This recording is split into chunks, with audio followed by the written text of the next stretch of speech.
It's a shocking and horrific story that began at the prestigious Sarah Lawrence College. Bright students manipulated and coerced into a sadistic cult led by Larry Ray, the evil father of one of their classmates. Ray's decade-long reign of terror was finally exposed when New York Magazine broke the outrageous story. The crimes were so heinous, he was recently sentenced to 60 years in prison. Daniel Levin is a survivor of this brutal, abusive, dehumanizing cult that started when his roommate said her father was going to stay with them for a bit. Before he knew it, Daniel and his fellow students were being extorted, tortured, physically and sexually abused, and it was all on camera. In this powerful two-part edition of Navigating Narcissism, we will hear untold stories when two brave survivors with very different experiences speak out. How on earth did this cult begin at a top-ranked university? How was Ray able to trick and trap these smart young people? And most importantly, how did his vicious behavior impact their lives? From Red Table Talk Podcast and iHeartMedia, I'm Dr. Ramani, and this is Navigating Narcissism. This podcast should not be used as a substitute for medical or mental health advice. Individuals are advised to seek independent medical advice, counseling, and/or therapy from a healthcare professional with respect to any medical condition, mental health issue, or health inquiry, including matters discussed on this podcast. This episode discusses abuse and suicide, which may be triggering to some people.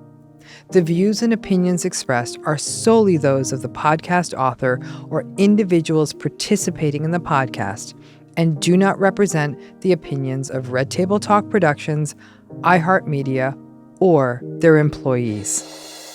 Daniel, I'm so happy you could join me here on Navigating Narcissism for so many reasons. There's been so much coverage about the Sarah Lawrence scandal and what happened with Larry Ray. There's salacious interest in the details. The other part of the story that I don't think anyone ever talks about, but which I believe is most compelling, is what happens to anyone who survives something like this. We tend to end the stories where the scandal ends with little regard for what happens to the people who are harmed like yourself. That's what today's about. So I thank you so much for coming in and talking. Great. Yeah. Thank you for having me. It's true. That is a part of the story that usually goes untold, and I'm happy to talk about it.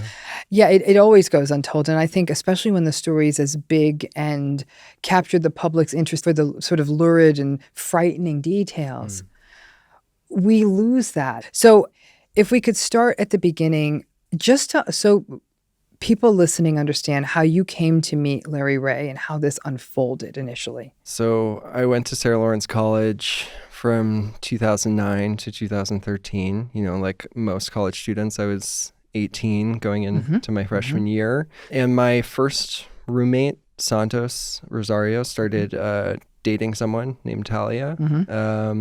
And going into our sophomore year, we had sort of a group of friends who decided that we would all, you could sort of pitch yourselves to live in a slightly better housing situation at Sarah Lawrence, which we did. So we ended up in sophomore year in this kind of nice house, SLONIM 9, and there were 8 of us, and Talia was one of them. And partway through sophomore year, she said that her dad, who Talia had always talked about, her whole life was dedicated to like her dad and the injustices that he had gone through, and he was in prison wrongly. He was this former Marine. He had worked in intelligence, all this stuff. And so partway through sophomore year, we're all living together, and she says that her dad's getting out of prison and he kind of needs a place to land. And would we be okay if he kind of comes and like stays for a bit? Which I realize in retrospect sounds crazy, but living there at the time, no one wants to be the one to tell your friend she can't see her dad. And there's no way I could have really imagined what Sure. letting him live in our dorm would mean. No, I mean, I don't think you would. And I think that one of the real dangers when we see a story like this portrayed in the media is the first thought is, how could you have let this happen? And you should have seen. I mean, it's so easy to tell these stories backwards. It's almost impossible to tell them forwards. Because from a probability standpoint, Daniel, if somebody had said, my parent has gone through a rough patch, maybe even prison, but they've sold you the story that, hey, there's all wrongful, this, that, and the other. It was a white-collar crime. Can they crash for a minute? You're not going to most of the time that might have actually had an okay conclusion. Like then they find an apartment and they move out. So I do think that there's such a risk in how these stories are told.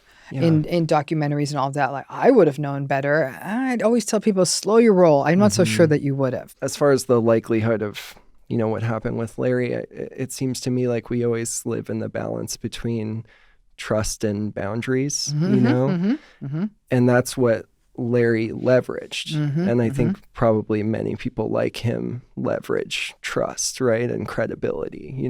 I had no reason not to trust his daughter. The things that she said about him were outlandish, but, didn't seem like they were going to impact my life all that much until they did. It's that leveraging of trust, the manipulation of trust, and then weaponizing it and using it against someone is, again, it's the ultimate manipulation. And it's very hard to live your life forever girded against manipulation, least of all when you're 18, 19 years old. So what was your initial impression of Larry when you finally met him? Yeah, great question. The difference between how I saw him when I first encountered him versus what he became in my mind over the course of knowing him is so different, so it's hard to go back to that initial impression. But this is like a relatively short, kind of rotund, bald, shaved head guy who's kind of got this like tough guy Staten Island demeanor. When he first came in, he seemed kind of silly, and the way that he talked, he talked at this incredible pace, and it was incessant, and there was never a pause the way a regular conversation between two people, there's a moment to breathe and maybe moments where people insert themselves and are able to kind of go back and forth. You could never go back and forth with Larry ever. So he just generally was overwhelming, was kind of my impression, and also kind of boring and a little weird. He just would go on and on and on. So mostly I just tried to avoid him because I knew once you got within 10 feet of his orbit, you were like stuck there for way longer than you had time.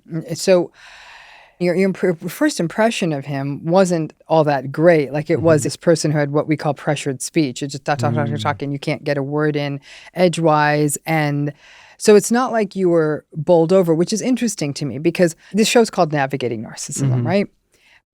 95% of stories, I have to be very careful. Like people are telling me stories of parents and people important to them, and then there's a betrayal or a spouse or something like that. Listen, in this case, he's in prison. This is more psychopathy, being a psychopath than narcissistic, okay?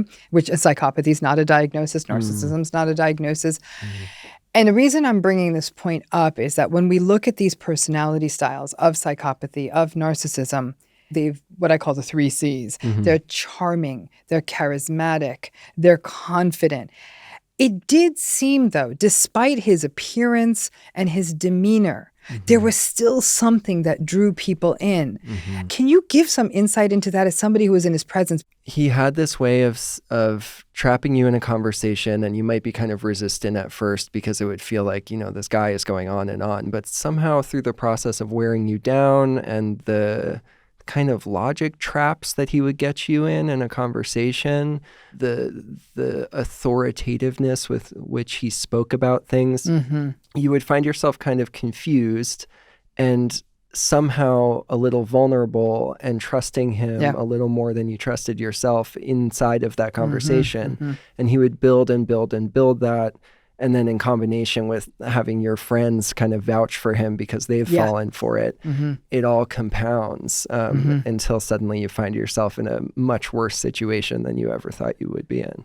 I'm so glad you brought up that idea about how he spoke authoritatively, because I do think that healthy people, people who are not narcissistic, psychopathic, we're circumspect. We hedge. We say, listen, I'm an expert in this, but, I don't know everything and da-da-da, right? Versus somebody who comes in and is just sort of, this is it. that sort of authoritativeness, in some ways, many people almost freeze and fawn in the face of that. And especially folks who are as young as you. I do bring it back to your youth, because at the age you're at, this person is older. Something about being a student already puts you sort of in thrall of people who are professors and teachers. There's something, Totally. that dynamic is sort of how you're going through your days, more than if you were working in a job where there was more of a ladder of people. And he comes in and he does that. But the other piece you talk about, this idea that other people are signing off, and whether we call it groupthink or conformity or I can't be the only one who's wrong, there are volumes of social psychology literature that would hold to the idea that for you to pull back and speak out and say, no, no, no, when everyone's saying, no, this is great, that actually would really go against a grain. It would be contrary to anything we would expect. What I found, once I started being public about this story is that generally what people want is to reduce something to the simplest possible conclusion so that they can sort of internalize it, process it, and move on. I also think, though, that this idea that there was this vulnerability, so there's something wrong with you, quite frankly, I think what renders anyone in the world vulnerable to the likes of a Larry Ray are actually the most human and pro-social elements of us, including empathy, sympathy, compassion, wanting to be part of a group. Those are actually really healthy elements of a person. So trying to reduce someone as there's something wrong with you or there's something wrong with someone else who lived at SLONIM 9, instead of they actually brought normal human qualities to this. By doing that, what we're able to do is convince ourselves, I wouldn't have fallen for that. That thing is not wrong with me. That to me is sort of an invalidating, abusive element that can happen in a lot of storytelling. That's which is like we're trying to clear up here. Yeah, I love that. Yeah, I mean, I'm moved by that, obviously, because it's nice to be human and to be humanized and, kind of telling this story. When I was writing my book and when I was making the documentary, I had kind of a list in my mind where I was like, I know that people are going to want to say either that the victims were somehow especially vulnerable because of something that was wrong with them. Yeah. The parents did something wrong. The school did something wrong. And so those were sort of the outs. And pieces of all of those can be true, fine. But I didn't want people to just sort of take the off-ramp of like, well, it's just because of the school. And so if the school hadn't done that, it wouldn't have happened, which isn't the whole story, In order to make sure that the retelling of Daniel's experience was as authentic as possible, he wrote a memoir entitled SLONIM WOODS 9 and executive produced the Hulu docuseries Stolen Youth. So trying to figure out how to just keep it complicated as much as I could. But that's a really smart thing you just said is I wanted to keep it complicated. When do we ever hear that in life, that somebody wants to keep it complicated? I almost want to take a second with that because I think you actually just put word to what I've been trying to do my entire career, and why it's so frustrating for me is that this is complicated in the sense that so wired into us and so baked into us of what did the institutions do wrong? What did the people do wrong? What did your parents do wrong? Without putting the very white hot spotlight on the only place it belonged is the perpetrator. Yeah. I think, though, to do that means that just like that transforms the world into a terrifying place. Yes, it's so scary. If we say the only answer is that this guy is this kind of monster moving among us and you have to just look out for people like that, that's unlivable, the idea that this could happen to anyone, anytime. I think that, there's a conversation to be had about the circumstances that allow a man like that to do what he did, and that's the really, really complicated conversation that I don't really know how to have. I don't think that there was anything fundamentally wrong with how my parents raised me or communicated with me. But there were real gaps and failures in that relationship, which allowed openings for him, not failures that are like more extreme necessarily than anyone else's, but it's there. There were real wonderful things about Sarah Lawrence and the freedom that it afforded the students, but also real failures in the relationship between the authority of the school and the student body, and each of us, the people who ended up being abused by Larry Ray, had different intersecting vulnerabilities and resiliencies and different things that he managed to work into or around and to take advantage of us.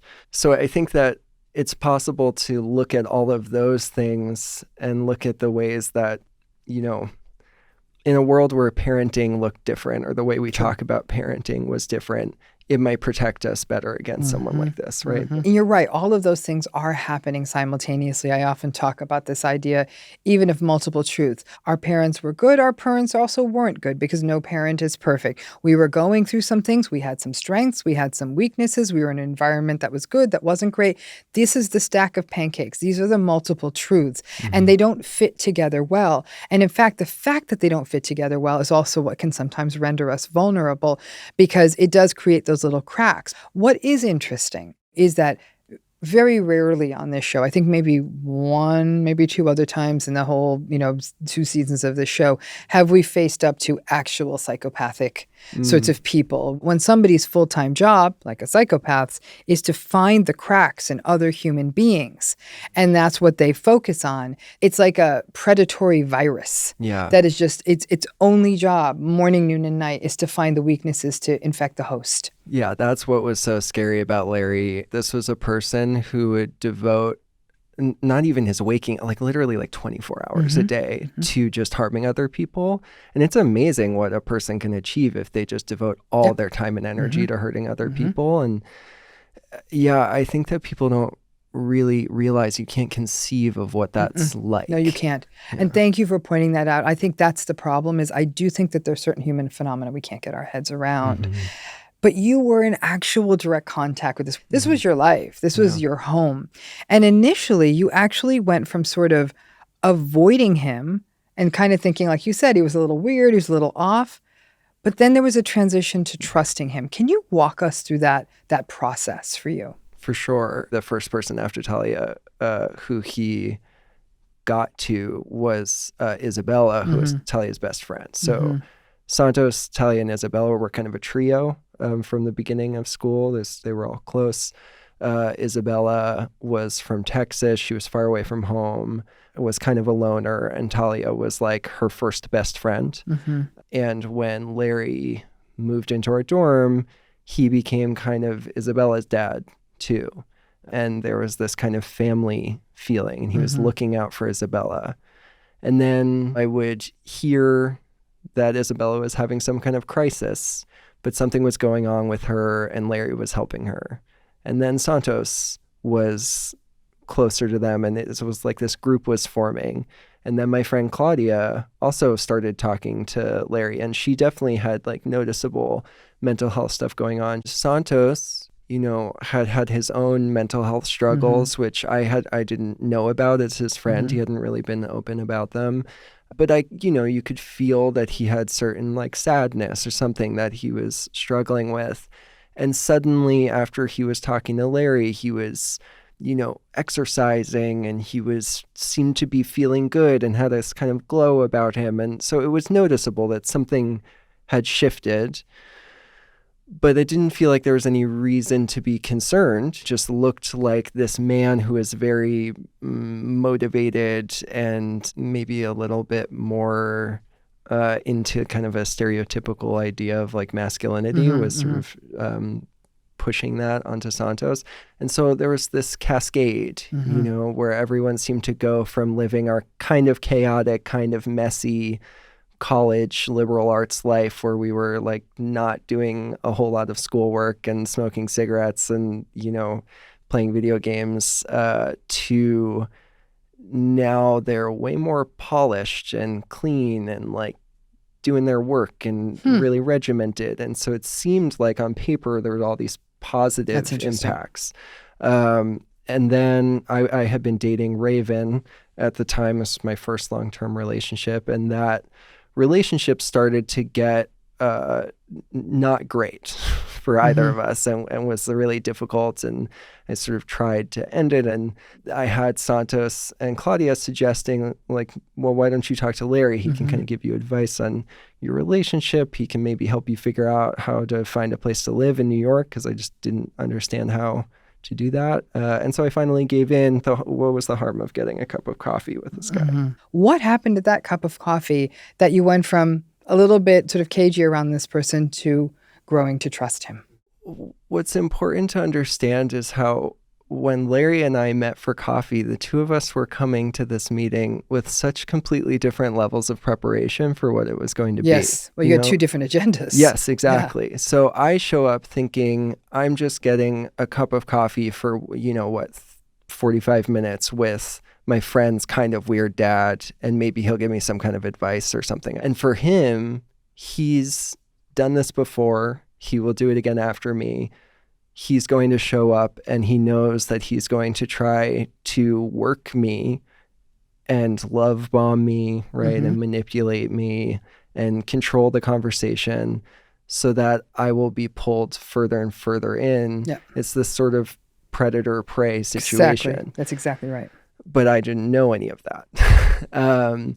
So what I thought would just be sort of a short coffee became this conversation that is so hard to explain. He got me to start talking about the things that I felt insecure about, my anxieties and angsts. My mom was sort of sick my whole childhood. Suddenly it was this vulnerable conversation, and I was talking about my relationship, but also my insecurity around romance and relating to other people and my body and sex. And then we're talking about sexuality. And then I'm talking about, I've questioned my sexuality, and he's digging into that. And so it's just becoming more and more open and raw.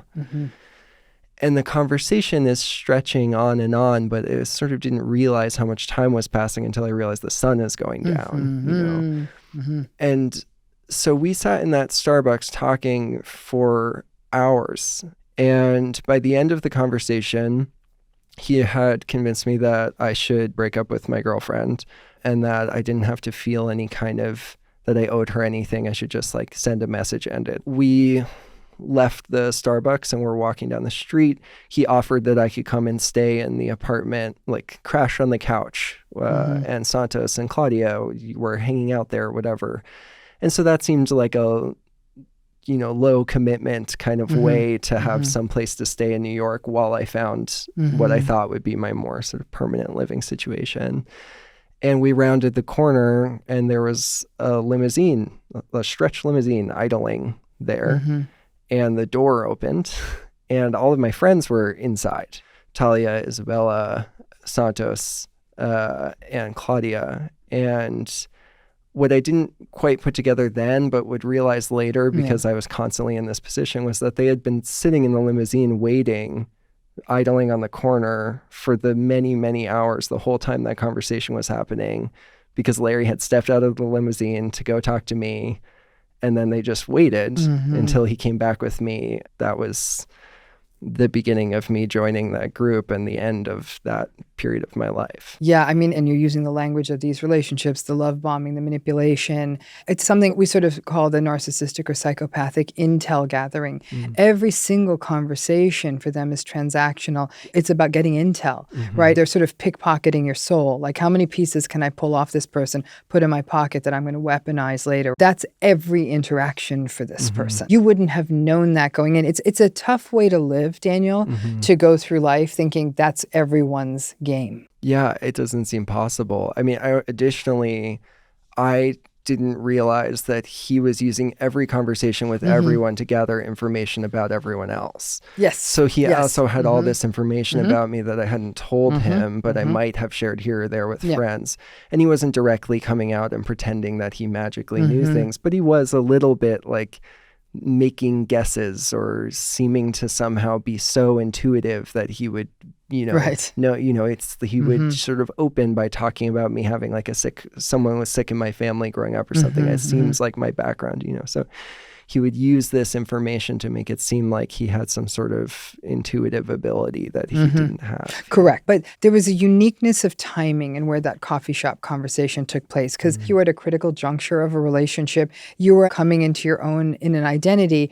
So when somebody wants to see and hear you, and it's someone who's not in your peer group, it really can feel like the sun is shining on you. Why do you think that he wanted you to break up with her? I'm just, because that was the guidance he was giving. Do you think it was just purely to isolate you, or that he sensed that he wasn't getting through to her and it was a way to eliminate her from the structure? Yeah, I think it was all of those things. It was alienation, right? She was someone who was not just a connection to the real world for me, but also someone who was really opposed to Larry. And so as long as I was connected to her, I was not available to him. And also the relationship had become pretty toxic at that time. You know, as an 18-year-old, I was going through a lot, but it wasn't great. What Larry did was upfront provide some kind of apparent value, you know? And so the fact that he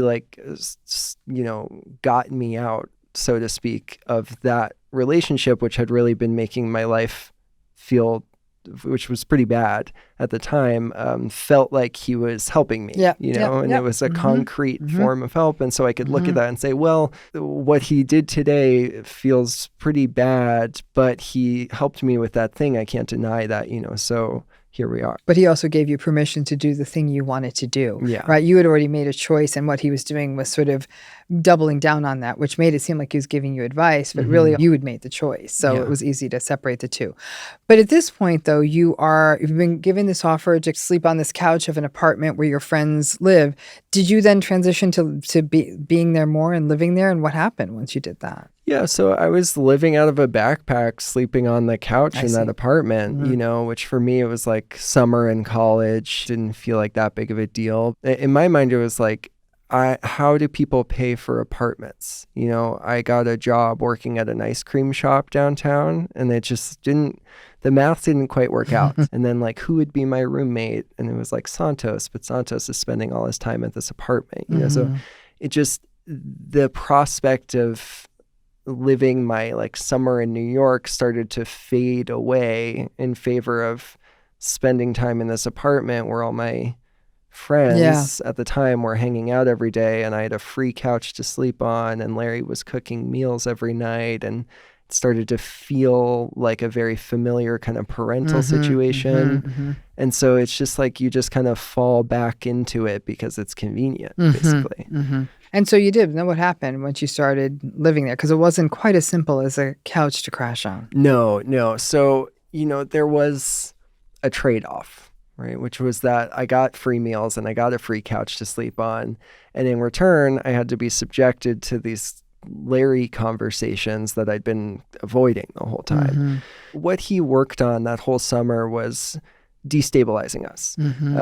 So it would be as simple as he would slice a grape vertically and have you close your eyes and taste half of a grape sliced vertically. And then he would slice it horizontally and have you taste it the same way. And he would say, don't you notice how that's different? And that sounds so odd, but you would be in the situation where you really wanted to be like, yeah, you're right. There is something different.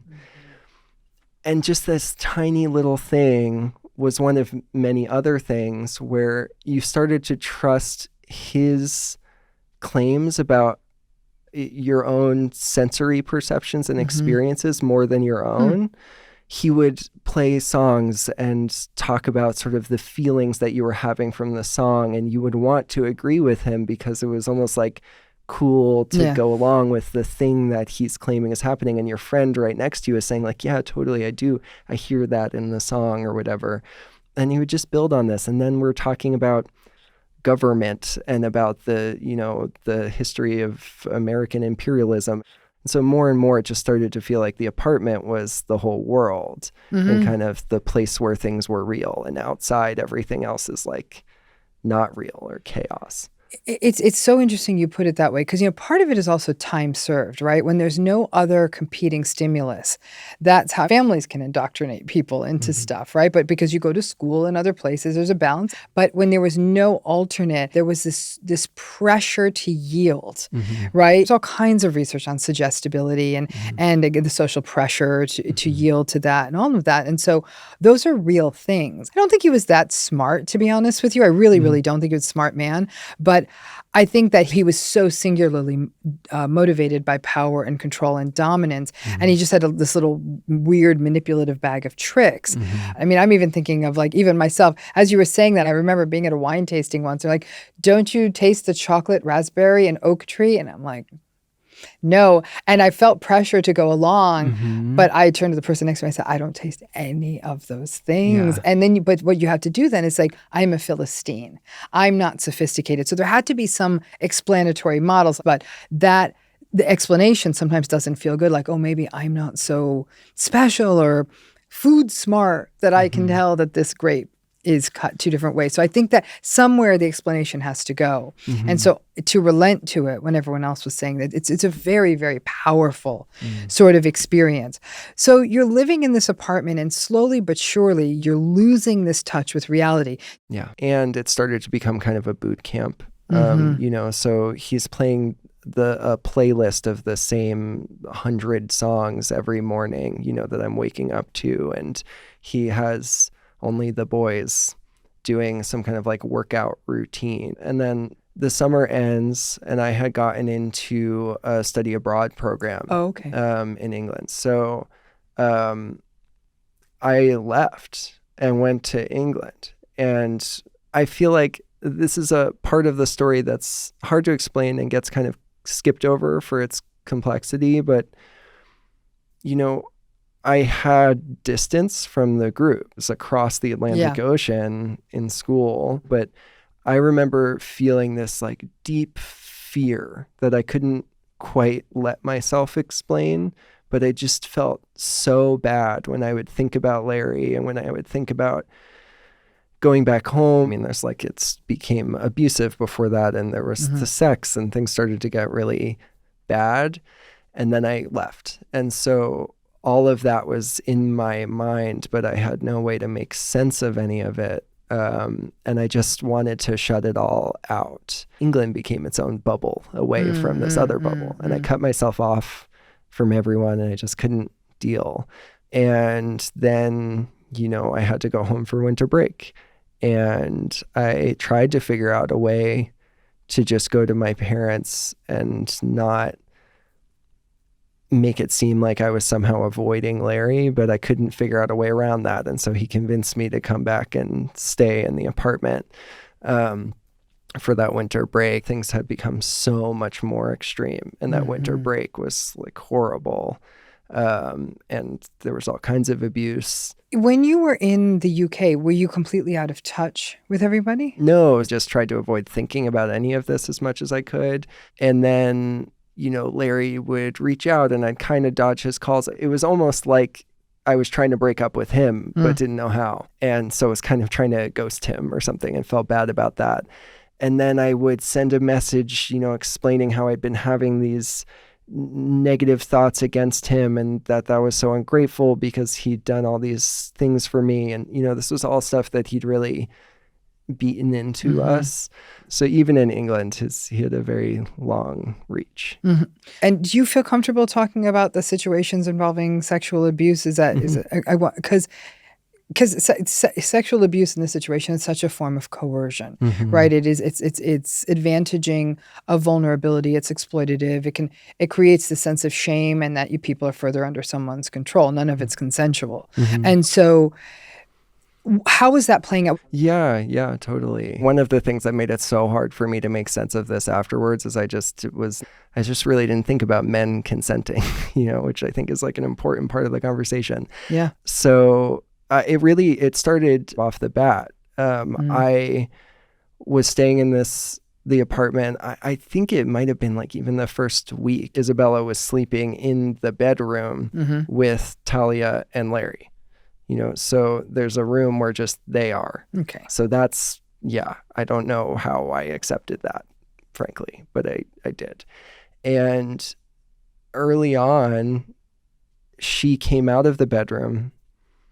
For context, I had known the whole time we knew each other in college that Isabella kind of had a crush on me, and I just wasn't really into it. And so I had just kind of steered clear of any of that, it's just whatever. And she came out of the bedroom and approached me and like pulled my, or I was in like pajamas. She like pulled my briefs down and started performing oral sex on me, which I had not signed up for and didn't want to be happening. But in my head, I'd had this conversation with Larry prior about my sexuality and masculinity and about like maybe me having a certain kind of prudishness. Like that's how he kind of led me to interpret these things. And that, a man should be like sexual and should all these things, this very like classic, refined, toxic masculinity that he was sort of trying to inject into me. I think even without someone like Larry in a situation like that, it's very hard to reverse the flow of what's happening. That's right. Yeah. And so I felt like I froze, I kind of a little bit went out of my body in this dark room and was just letting what was happening happen, because I also knew that if I said no or I didn't do it, then this would get back to Larry and would somehow become a whole conversation or something. And it almost felt like I just had to be chill so that I could keep living for free in this place, And so that to me was kind of this first instance of, I do think he sent Isabella out to do that. So he's like abusing her, I think, using her as kind of a tool to abuse me and confuse me further. What that led to same summer is he sort of proposed a sort of sexual education for me.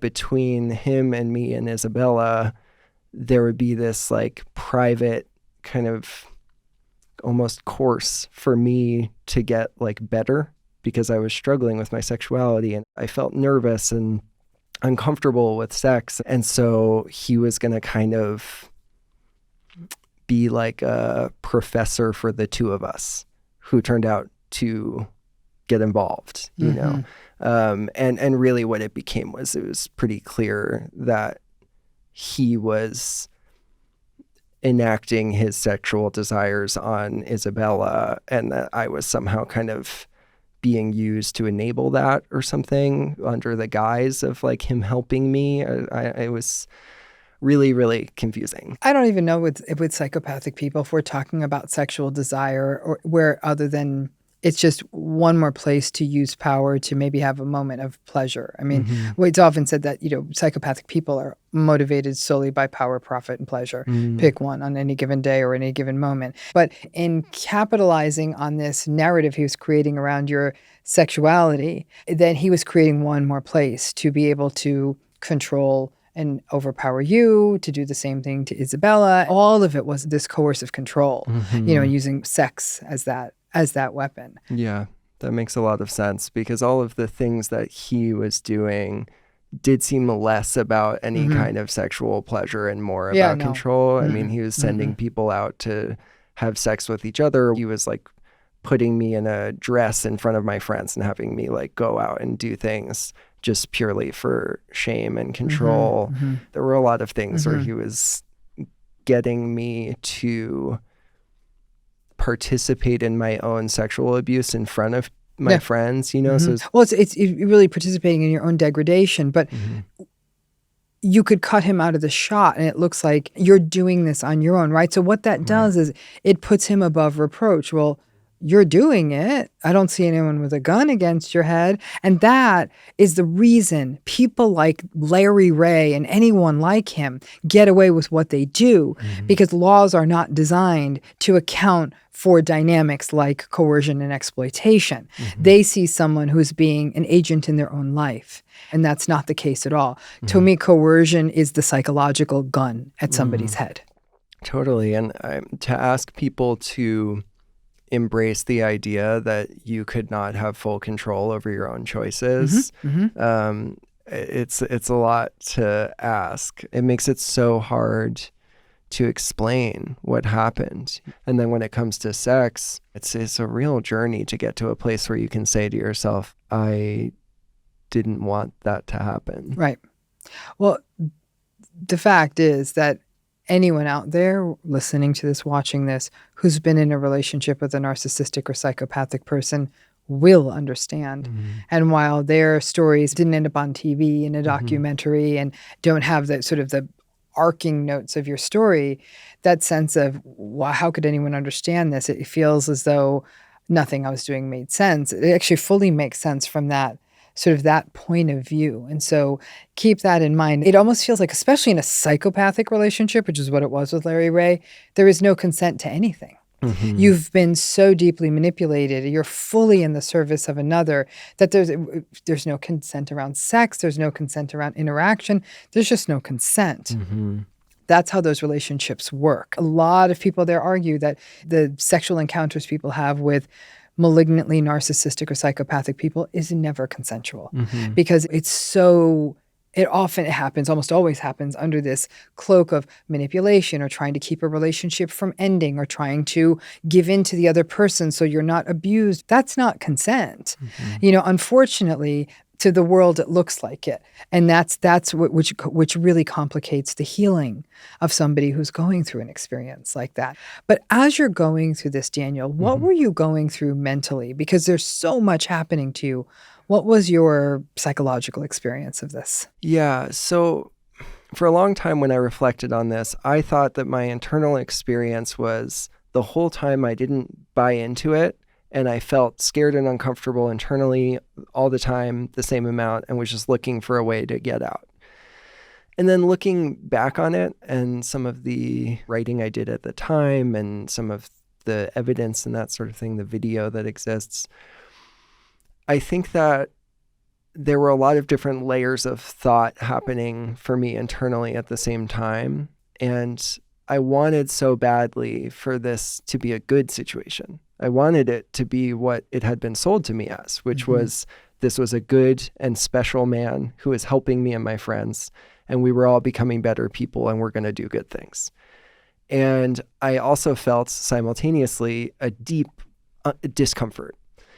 And trying to reconcile those two things was where so much pain came from.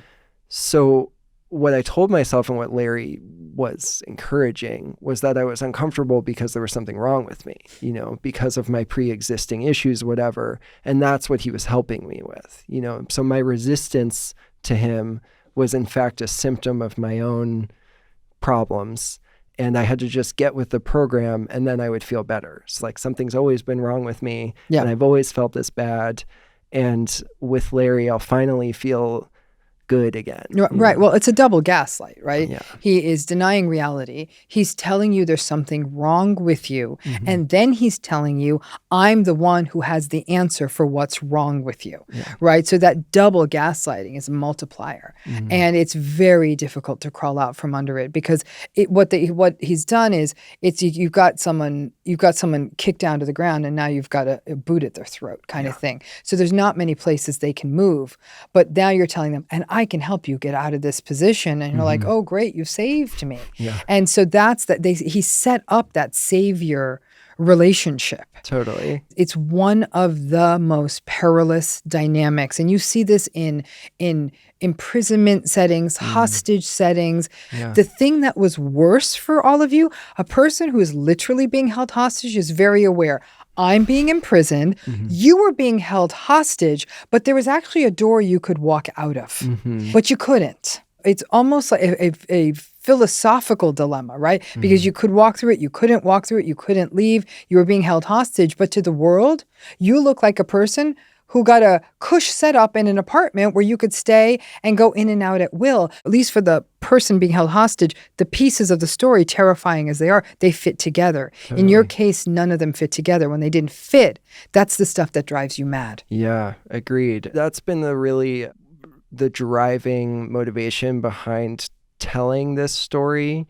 And I think what's so valuable about podcasts like Navigating Narcissism, is seeing so many action movies where someone's held hostage. It's a pre-existing schema in people's minds, so they know how to think about it and talk about it. Very smart, Daniel. Yes. Yeah. And so I'm hoping that, as we see more and more of these stories, people start to learn the shape of them and they recognize them. And just as the conversation and the social attitudes change, the same way that they did, around domestic violence in not until the 70s, right? And even then it wasn't really all the way where it should be.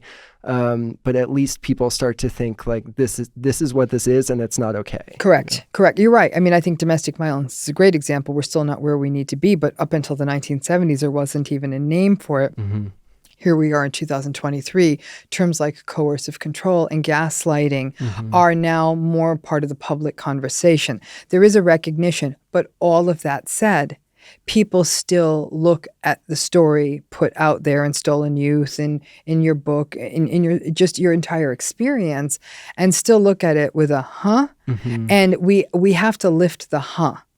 Because to do so invalidates your experience, and it can really put the brakes on healing from something like that, what you've gone through, because it was enough to be terrorized and traumatized and abused, but then to have that experience invalidated, it's a re-traumatization. And like I said, it really can stop healing from unfolding. Yeah. One of the parts of your documentary, and I will be honest, it was one of the parts I found most upsetting, and it's almost in some ways surreal to have you in front of me. I've never had this experience. It was heartbreaking. I paused. It was just a little bit too much. It was like one of those pull the blanket over my head. I can't watch this. And it was a video recording that was in the documentary that was incredibly graphic abuse, torture, I would say, with pliers. Mm-hmm. And I hear you were the one who pushed for this to be in the documentary, because of course any of us watching this would say, this is so cruel to you to have this featured. Can you talk about that? So the first thing I want to say, which isn't a direct answer to that, is just imagine, because I can imagine how surreal it would be to sit across from me having seen that footage.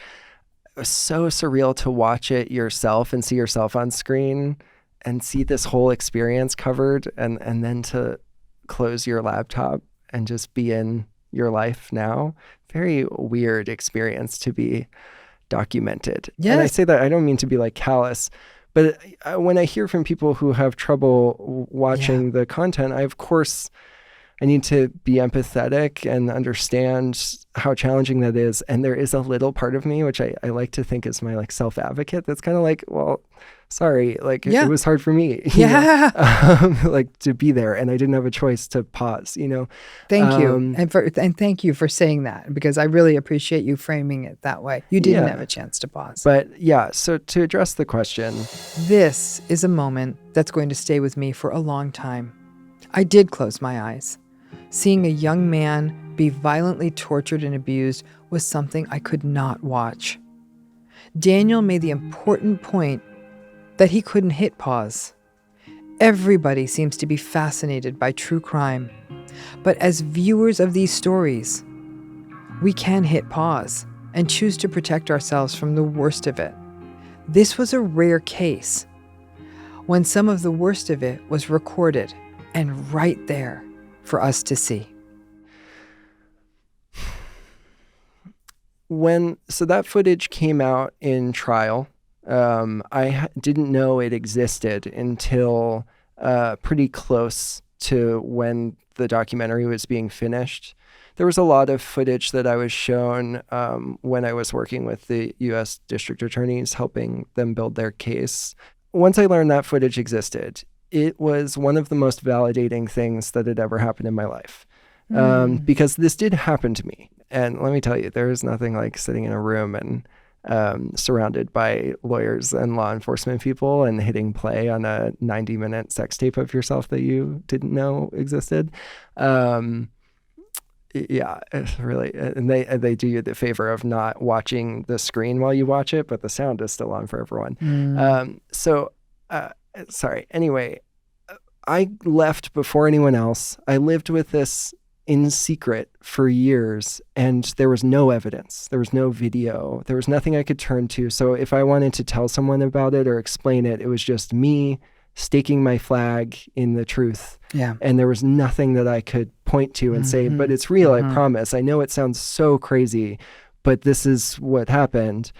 And so that video came out, and I was thinking about how these true crime documentaries somehow manage, even though they feel kind of blood and guts, they don't make us feel that visceral, empathetic pain. And in fact, somehow kind of desensitize us and dehumanize the victim.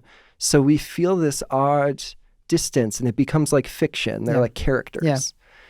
I wanted people to feel how, you know, if we're going to engage with watching stories about like the most horrible things that have ever happened to people, then we have to take on the responsibility of like, we're watching the most horrible things that have ever happened to people. It's not going to be like a fun ride.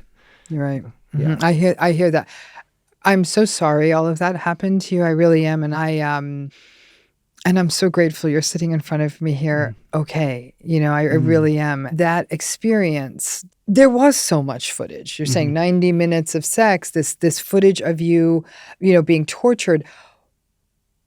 Why did he video everything? What was that about? I would be curious for your take on this, dealing with like narcissism, because I recorded every single phone call. And when he was arrested, I mean, the terabytes upon terabytes of recordings that they seized is unfathomable. He used those recordings as blackmail. Part of why I didn't speak at first, and part of why it was a debate to talk to the reporters to tell the story at all, was because I knew I had the sound seared into my mind of the camera shutter on his phone, that sound effect on those old flip phones when you take a photo. While I was in a dress he'd put me in, and he was telling me to try to swallow a dildo that was in my mouth. You know, it was like horrible. But that photo, you know, as you're saying, he's cut out of the frame. So it's like a photo of just me in a dress with a dildo in my mouth, you know, with no context.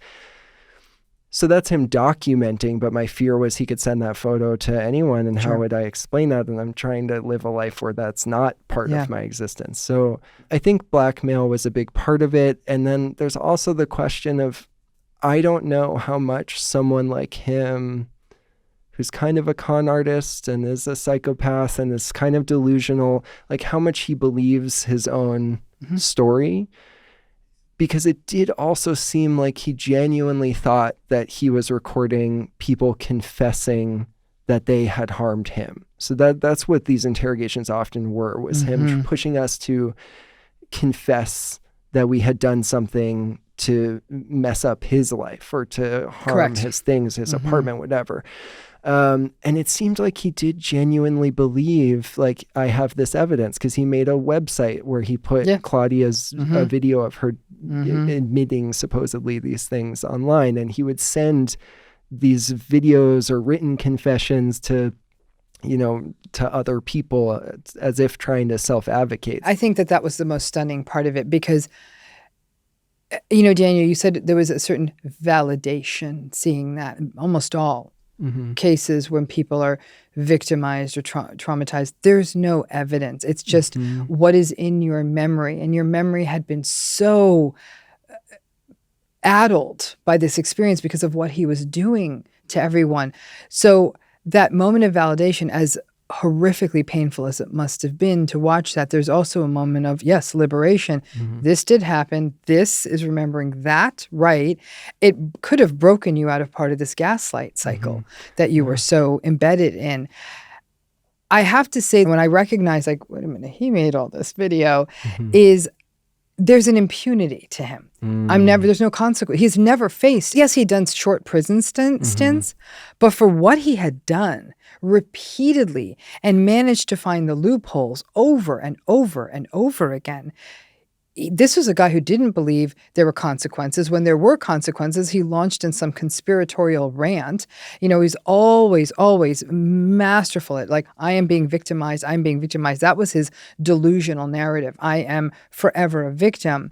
But that sense of impunity, when you throw in there the delusional grandiosity we see in psychopathy and malignant narcissism, that need to be seen in a certain way to construct this narrative. And in a sick way, they felt like the trophies of a serial killer. It had that sense of, I did this. There was zero sense of remorse. And that absolute lack of remorse is what nudges us out of narcissism territory fully into psychopathy, because narcissistic people feel remorse for their wrongdoings. They feel shame. They don't want to be caught. They don't like what it does to their public image. To this day, he remains immersed in the sense he did no wrong. I was stunned by that, the amount of footage, because I did a double take at first, and I said, where did this come from? I'm like, okay, this dude shot this. Yeah. But he knew what he was doing, because the fact of the matter was, Daniel, he got his daughter out of there.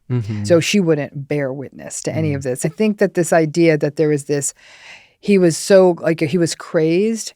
He was so calculated. He was so conniving. This was thought through. Yeah, I mean, another example of that is I think that he intentionally chose people who were just over 18, so we were still vulnerable and defining ourselves and all of that, but technically, legally, there's nothing that can be done. I can provide just a bit of that background, which a lot of people, I think, don't really have. Larry was victimizing people his whole life, right? You can look at things going back into the 80s, or he's sort of in this like club scene in New Jersey. He's a club owner, and he was doing pretty horrible things to adults. And then, he gets married, and I think that his wife was a victim of his. They had 2 daughters together.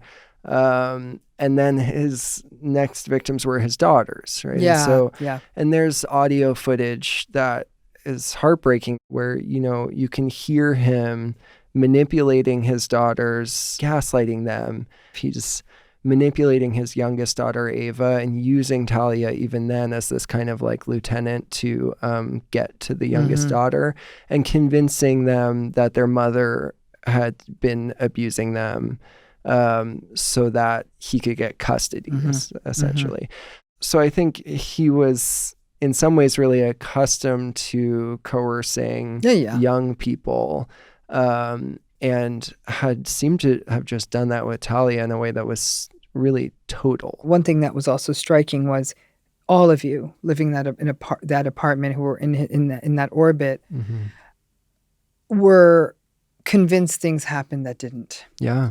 That, writing down affidavits, paying for things, really convinced things happened that did not happen. And he used dozens of different techniques to solidify that. That to me was such an extraordinary level of manipulation. One bizarre and terrifying tactic that Larry used throughout his reign was coercing his young followers to confess to breaking or destroying his things. He would then have them write out itemized costs for the damages they were forced to pay. Larry also dismantled the students' memories, making them believe they had repressed various traumas from their childhoods when in fact, the events had never happened. This would have terrible ongoing impacts, as they would then be more likely to doubt their memories of the actual abuse they experienced. Yeah, I want to break down the idea of what it even means to be convinced of something, because from the outside, it looks like a person who really believes that they ruined this thing. Yeah. And even when I'm in that situation, I'm looking at a friend of mine who is confessing to something, and it looks like they fully believe it. So I believe that they believe it. And so I believe I should believe it because everyone else is saying it. And so you have this simultaneous thing where you kind of think, yeah, maybe it is possible, or I don't remember doing this thing that everyone's saying I did. And then also I know that if I push back and say it didn't happen, I'll be harmed. So it's just the path of least resistance is set up for you. And it's amazing what someone can achieve as far as manipulating people when you play on the idea of repressed memory, which is what Larry did. It's been so disorienting afterwards because immediately after I left, I just decided that Larry's whole set of ideas around repressed memory was not real and was just for manipulation. And then, as an example, the video you're talking about of me being tortured with the pliers, I saw that video and had absolutely zero memory at all of that happening. I remember all kinds of other abuse that happened. Yeah. I have zero memory of that. And I understand now, brain chemistry, and we log things in different ways. It's a lot easier to live in a world where I just think Larry made up the idea that we cannot remember things. But of course, again, like everything else, it's just like it's more complicated. And that's a way that the brain works that someone can harness if they want to gaslight you. I mean, you just said something so powerful, Daniel, because you're absolutely right. You brought up something so important based on your story. This whole concept of repressed memories, an incredibly controversial area in the whole field of psychology. We do know that trauma impacts how memory is encoded and how it can be recalled, which is why that, for example, especially sexual assault survivors will have a recollection many, many, many years later. And then the first pushback is, well, why didn't you say something at the time? And we know the whole cascade of reasons they couldn't. But part of it was there's a real blocking out of the memory. Anyone listening to this who cares about repressed memory, listen to this, because you just said it. You said, I had no memory of that happening. So if asked and you were giving the whole history of what happened, you wouldn't have brought up that event. Right? And you're almost saying that even if someone asked me, sat down and said, what happened, they wouldn't have drawn that memory out of you. Oh, I sat down with the U.S. district attorneys, all these people whose job it is to put together these stories and to pull memories out of people. Wonderful, really great people who I trusted. It wasn't that I was hiding anything or holding anything back. And we talked for over a year, having conversation after conversation. And they had this video, and were, I'm sure, hoping that I might say something about this thing that happened, but it just I never got to it because I just had zero memory of this. But then the video existed, and there's a whole cadre of people in psychology, and their whole thing is there's no such thing as repressed memory. And just in that one sequence, you're showing us, sure there is, because this happened. That's you on the video very clearly. Those things were happening. This was not a created, adulterated video in any way. It was in the hands of law enforcement. They play it. And then after the video was played, how did your memory get repopulated? How did that affect you from a sort of an integration and memory perspective? Yeah, it's a really interesting question because it's not as if I now have those memories. Interesting. I have the memory of watching the video. Wow. And I can contextualize the video. It's not like it's out of the blue. It makes sense to me. I think that I sort of file it away in place of the other memories I have where there's no video. There's all this other similar abuse that was happening. And so I think, well, this video exists. That's kind of evidence of that. Part of what is difficult for me to confront is that, that happened to be recorded. And the fact that I have no memory of it potentially implies that there was more abuse that I don't remember, and so then it's like, how much time did I lose? And there's not a whole lot that I can do with that. But it's not like the memory is just locked away in there. I just think that I never formed the memories as it was happening. And I think if you watch it, you do see someone who's just fully trying to survive. That's it. Yeah, exactly what it was. How soon after these things happen, being, at least the things we are seeing recorded on video, being humiliated in front of others, being tortured, how soon after that did you get out? Because you did get out. Yeah, so the abuse, I think, was escalating for me towards the end. And for what it's worth, part of how Larry kind of set this up was there was kind of a hierarchy. And there would always be someone who was the scapegoat for the group, someone who was always being harmed and being blamed for everything. They were the cause of all the problems. And you never wanted to be that person. And it created this power dynamic where you were inclined to maybe kind of almost like snitch on each other, you know, and then you feel complicit in all of this. But so towards the end, you know, I had gone in and out of being in that role, but then I was like really in that role, at the bottom of the pyramid. And the abuse was getting worse and worse. And in retrospect, part of me almost wonders if Larry was using me to test how far he could go or something early on. And it reached a point that was so extreme that I think a kind of survival instinct kicked in. But even that is oversimplifying. It was a moment of crisis where I had a kind of suicidal ideation start to enter my mental landscape. And it did feel like either I'm going to die or I'm going to leave. And it was kind of confusing. It was either like, this guy's going to kill me or I'm going to get out. And getting out might mean killing myself. Or I could almost just begin to conceive of the idea of getting out, meaning literally walking out the door.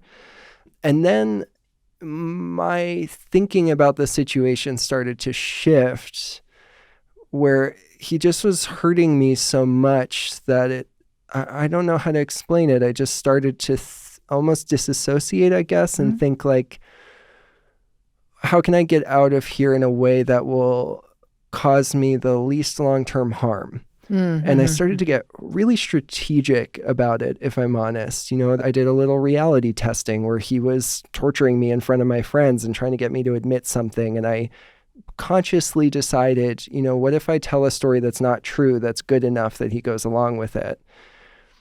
Because if he goes along with it, then that means either he can't tell what's true and what's false, or he is willing to go along with a story he knows that is false in order to prop up his power. Smart. So it's like, either way, you know, unless he calls me out for it being fake, which like I'm already being beat up, so, you know, who cares? And I did that and told the whole story, and he went along with it. And I was like, okay, so something's not real here. And I thought, you know, I don't want to let him get in the way of me finishing school, because that will have long-term permanent impacts to my life. And so my goal became getting back into school and out of the apartment without him realizing that I had, like, quote unquote, turned against him, which is kind of how he treated everyone who didn't go along with what he wanted. So, you know, somehow it was like I got housing on campus, and I kind of participated in his storytelling around the abuse, that I had kind of graduated his program, and now I was going to live on campus. So it didn't diminish his power at all. It was like his choice that I would go and live elsewhere. And then I did. And after a little while, I stopped answering his phone calls. And then I lived in fear for many years. That separating and cutting off from someone like this, there was the horrific fear in the moment because something real was happening to you. But then there's the fear of, if you separate, will this person come find you and harm you?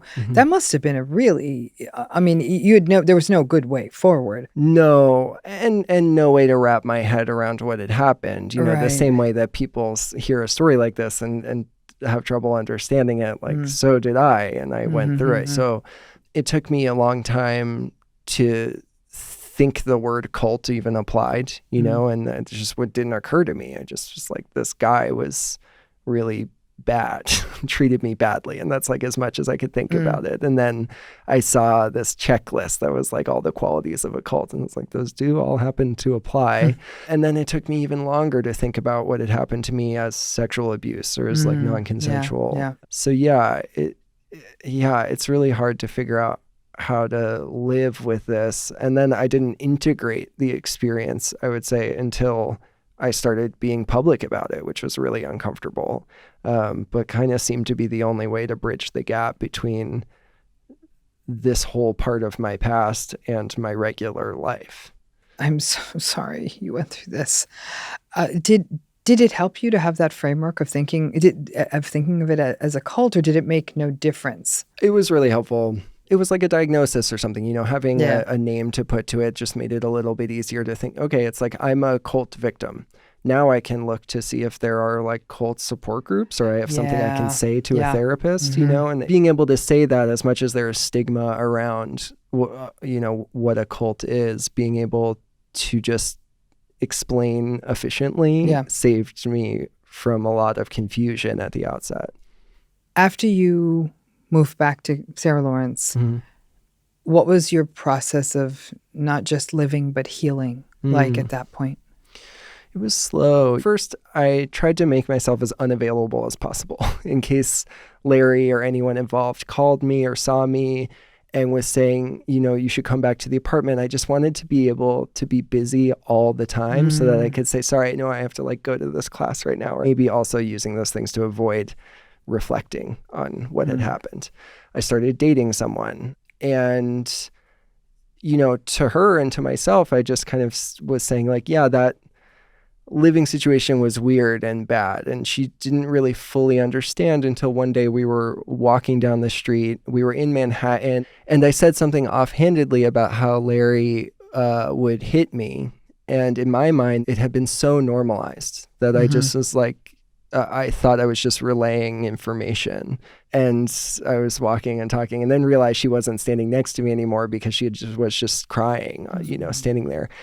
And it kind of was like seeing someone feel the feelings that you haven't allowed yourself to feel, and so that in a lot of ways was the beginning of me understanding this is not, for lack of a better word, normal, and I maybe need to reflect a little bit more on that time. You did graduate, which is, to me, is also amazing that, like you said, it sounds like, though, in some ways it was its own form of trauma response. You finished school. What happened? So I moved into the city successfully, finally, for the first time on my own. So at first I was there. I got a job for the Department of Education. I started to make new friends right at the end of school in that last semester, and kind of accepted that there was this Grand Canyon in the middle of my life where I had lost all these people and I could never talk to them again. To be safe, I was just going to move on. Yeah. And I also still felt that deep fear and discomfort in the pit of my stomach and didn't know what to call it or pin it on. And it felt mixed up with the mental health stuff that I had been struggling with before I met Larry and had never really processed in therapy. And in New York, I saw a therapist for the first time, and I thought going in, I would just tell her the whole thing. And I had never done that before. And I didn't realize how it was not going to be possible to do that in a short period of time. But I had the full body trauma response. I just had never let myself get that close, and my throat closed up and I was sweating and just couldn't really do it, but managed to get enough out that, I could watch her face and see it was like her jaw was on the floor, which didn't help me feel sane, But then after that went on, I had other therapists later who were much better. And then my therapist now is amazing, and has been so helpful. And so that, therapy is its own journey. But after New York, I got offered a job taking care of Robert Frost's house in the White Mountains in New Hampshire. So I moved up to New Hampshire, and part of that, I think, was getting away. And then I applied for grad school for writing, and then got into a funded MFA fellowship out in California, and I got further away. And then when I was graduating from my MFA, I got a call from a reporter who was working on this story about he thought this girl at Sarah Lawrence who had been poisoning people, and there was this video online where she's confessing to it. And do I know anything about it? It's extraordinary because it was a process, but you kept on going through it and taking that courageous leap of going into therapy, because trauma therapy is tough, right? The meat of the work is really feeling safe in the world again and whole in your body again and capable of making safe and secure attachments to other people again and trusting yourself and trusting the world. Again, there's a story that happened there, but now your body's responding to that. You don't need to live in the story. You can live in the response and push back through that. And you did that. And it sounds like you've also found a really creative place to land with it through being a writer and thinking about story. And then New York Magazine came and found you. That must have been extraordinary to have someone reach out and say people are being poisoned at Sarah Lawrence. What did you say to them? Yeah, that point was about 6 years from having left. And I had fantasized about raiding that apartment like I was like SWAT or something, getting all my friends out and like burning it down. And I tried to just look at it through the lens of my own state of mind at the time. And I knew that if anyone had physically extracted me from the situation at certain points, I think that would have done more harm than good in some ways. And I would have almost dug in more. So and I couldn't think of any way to safely do that. But the reporter thought that they were telling a story about a girl at Sarah Lawrence who had poisoned people and wasn't really sure what to make of the video, but thought maybe she was on drugs or something. And so it just felt like the onus was on me, no matter how scared I was, about retaliation or something. Larry's still out in the world doing what he was doing, completely free to come after me if he wanted. But I couldn't let everyone think that Larry's version of reality that he was forcing on my friends through abuse and torture was in fact factual, and let him be like validated by some story that was published. So it felt like it was my responsibility to set the story straight, to at least make it as easy as possible for my friends to leave if they ever wanted to. At least they would exit into a world that correctly understood what they've been going through. Okay. Yeah. So, I started to basically told the reporter, like, I have a lot to explain to you about the, context around what that video is and what's going on. And Claudia did not poison anyone. And we ended up talking for many, many sessions of many, many hours, kind of building their story. And then the story came out, and it felt like this became a kind of battle of credibility. If the story wasn't taken seriously, and if it wasn't seen by a whole lot of people, and Larry wanted to attack me or ruin my life, I would be vulnerable. I wanted them to have something that they could look at that would be everywhere, where they would say, oh no, this guy's an abuser, And so it felt like this real risk where I was going against him, for the first time. Yeah. And if he wanted to attack me, he could. But once the story came out, it was a protector, it was this shell, because if anyone Googled Larry Ray, they saw that. If anyone Googled my name, they saw that. So it made me feel safer in some ways than I ever had, because I lived with the possibility that he could be around every corner before that. But it also told the story in a way that was designed to elicit a certain type of response. It was a pretty salacious story, and it got a lot of attention. And then there was a lot of interest in adapting the story.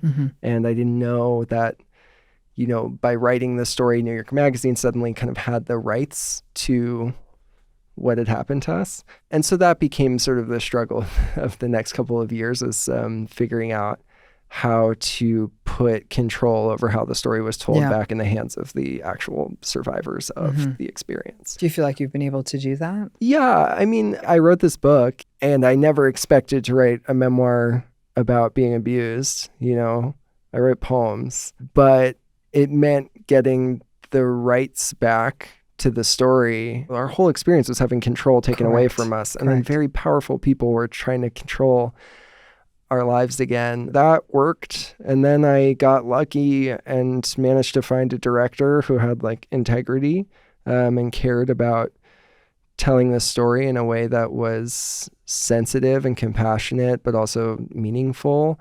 And the documentary seems to have helped a lot of people, knew that that would be an effect of it, but I have been continually surprised by the really like concrete impacts it has had for a lot of people. Absolutely. For people to have come through these relationally traumatic experiences in all their forms and be able to share their stories is really remarkable for people to see.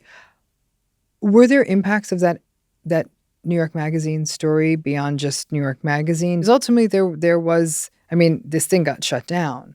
How did all of that come together? After the New York Magazine article came out, I got a call from an FBI agent, and she wanted to talk about the story and what had happened.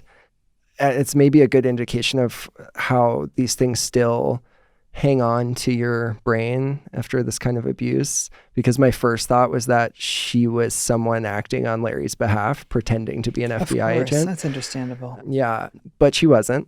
And we had a conversation, and I told her, we talked for a long time and kind of went through what had happened. And I told her all kinds of things. And she took those notes from that conversation back to her office and used that conversation to form the basis of an investigation, which, they decided to open. Ultimately, they decided they had enough to justify arresting him and then indicting him. And then we began the process of the whole trial.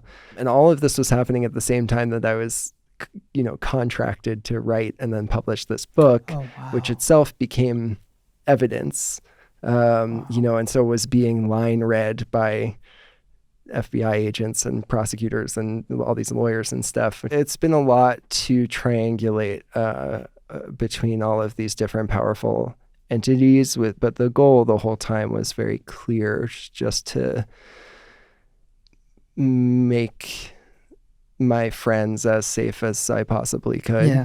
And that's been kind of my guiding light through the whole thing. And now we're here, and Larry's in prison for 60 years. And, we've managed to not be exploited by the media in a way that a lot of people who go through this kind of thing are.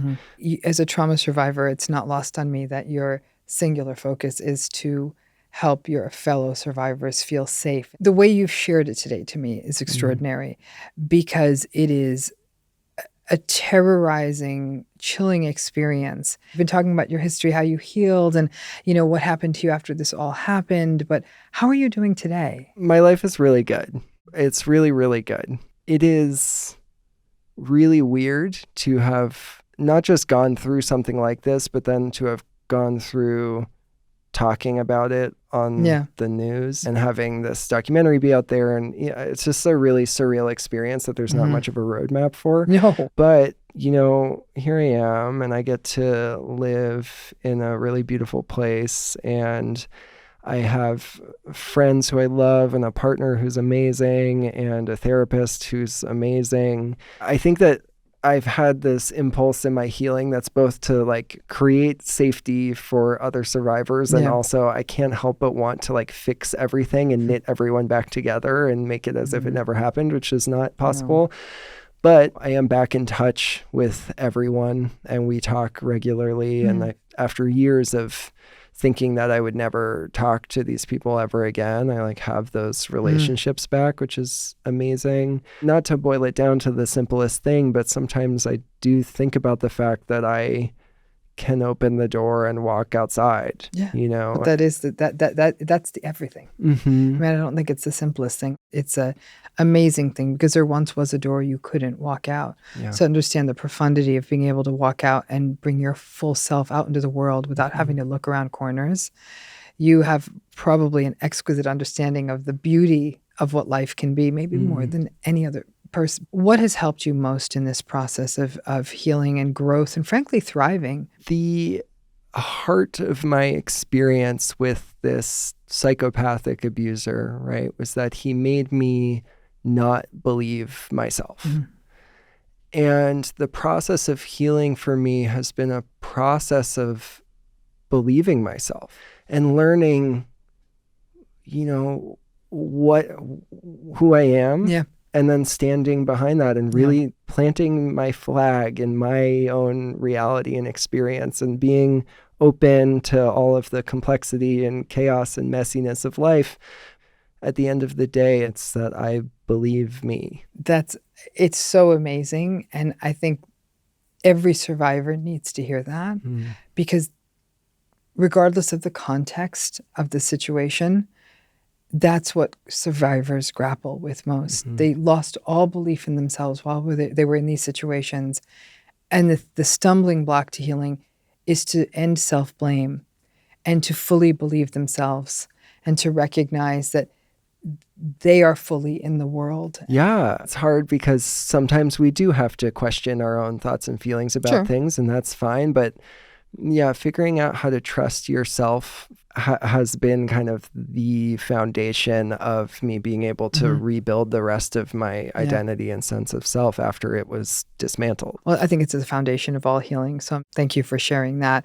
This is such a powerful conversation. And it was one thing to read your words and see the series you were involved in making. It's quite another to hear it right from you. It's transformative. So thank you. And, next week we'll be talking with Felicia, who was, one of your fellow survivors, who I'm sure all of you had different experiences of it. And I think one of the most important things to remember is anytime there has been this experience, this traumatizing experience that happens to a group, that our temptation is to paint it with the same brush. And all of you had very different experiences. And everyone listening needs to know that whatever they've gone through, their process of healing may look different, but there's some universals, and you really brought us back to some of those universals. I can't thank you enough. I know this cannot be easy to talk about, for bringing your vulnerability here today and so openly. So I'm extraordinarily grateful to you. So thank you. Thank you so much. This was such a great conversation. Thank you. Yeah. Thank you. Here are my takeaways from my conversation with Daniel.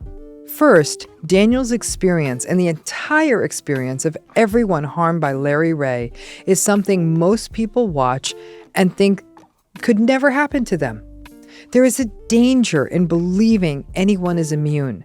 It's easy to clearly see a story when it's over.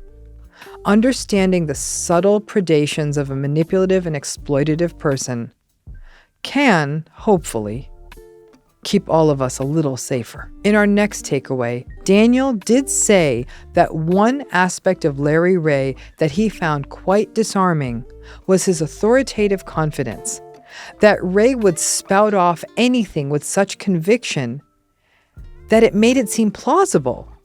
When that is combined with a perceived legitimacy because a person is acquainted with others in your network, and that other people are seemingly accepting of this authoritative person's behavior, it makes it less likely that people may trust their instincts in these situations. Then throw on top of that how young everyone in that house was. Breaking out of social conformity isn't easy. And a good tip to remember is that people who actually do know their stuff tend to be a little less authoritative and more circumspect. For our next takeaway, the experience of not only Daniel, but others preyed upon by Larry Ray reflected a slow and systematic indoctrination and eroding of perception. Daniel shared the experience of the grapes and the suggestion that they should taste different. This systematic process did not happen right away, and this extreme a process is something we are more likely to see in a relationship with a psychopath, but not with someone narcissistic. These relationships only work because a person is slowly and methodically pulled away from their perceptions and experiences. In this next takeaway, isolation is an insidious dynamic in any form of abusive relationship, and shame was used as a tool of isolation. Whether this was by sexual shaming or a collection of videos and images, this process of shaming can often get people imprisoned by the abuser because they are afraid of the consequences of breaking free.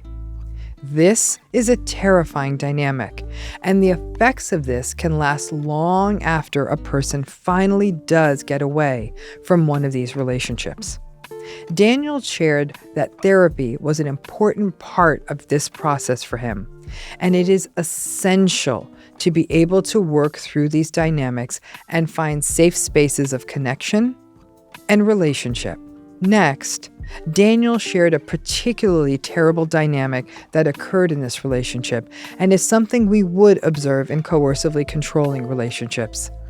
Larry Ray fashioned himself as someone who could fix anything that was affecting the young people he preyed on through advice and pseudotherapy. But what he was doing was working both sides of this equation.